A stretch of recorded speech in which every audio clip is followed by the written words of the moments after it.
Hello, Millings TV fan. This is Milling po. Tayo po ay nasa balkonahe nagtatanim. Yan po ang ating view sa ating place. At tayo po ay meron po tayong natanggap na ang liit-liit, diba? Ang ganda-ganda. So ating po itanim ang ating items. So hintayin po natin. So, ang tawag po dito is Bacularis Fernwood Mikado po ang ating plants para po malaman nila. Hintayin lang po natin. Ayan, nalagyan na po natin ng planting medium ang ating pot at ating pong titibagin ito. At try po nating kung matatanggal po ba o hindi. Kasi parang hindi natin matatanggal kasi siksik na siya sa sa pot. So, masyado na pong maliit ang pot. Hintayin lang po natin yan. Try lang po natin kuhanin kung makukuha natin. Yan po ang ating problema na ating gagawin. Hintayin po natin. Yan, Millings TV pa. Natanggal po natin.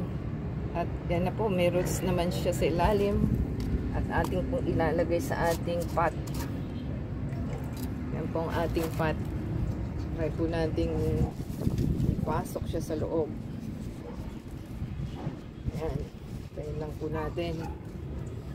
Ayan. Ipasok naman natin siya. Sasakto lang siya sa pot natin. Tayo po natin. Ayan. Lalagyan na po natin ng pot at naayos na natin siya. Ayan naman po ay lalagyan natin siya ng tubig. May fertilizer naman po ito. So, yan lang po ang ating gagawin para po mabuhay ang ating mga halaman.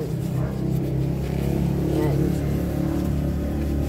Lagyan po natin siya ng pebbles as usual para po hindi pa rin ang ating buhangin. Yan. Ganyan lang naman po. Palibutan lang natin ng pebbles. Tayo po masaya ng halaman na nabubuhay. O, diba? Hindi po basta-basta lang ang pagtatanim.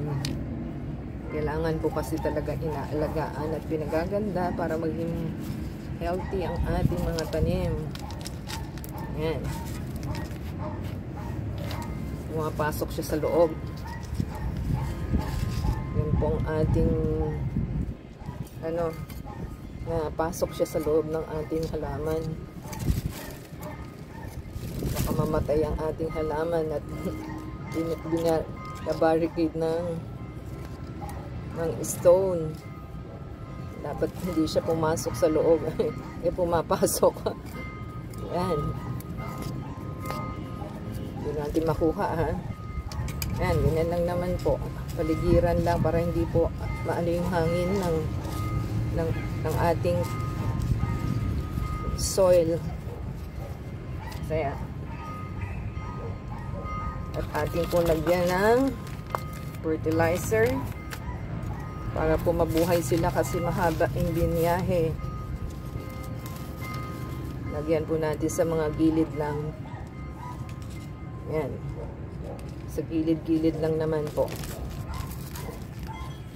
Yan. Para mabuhay ang ating mga halaman. Para po na mababalance sila. Yan. Okay na po ba? Give us a thumbs up po and comment down below sa ating items kung nagustuhan po nila. And add us sa Facebook, Twitter, TikTok, and Instagram. Give us like. Subscribe po sila sa ating tinanim. At the same time, paki-support po tayo sa ating Facebook, Twitter, TikTok, and Instagram. Until next time, God bless everyone. Ciao!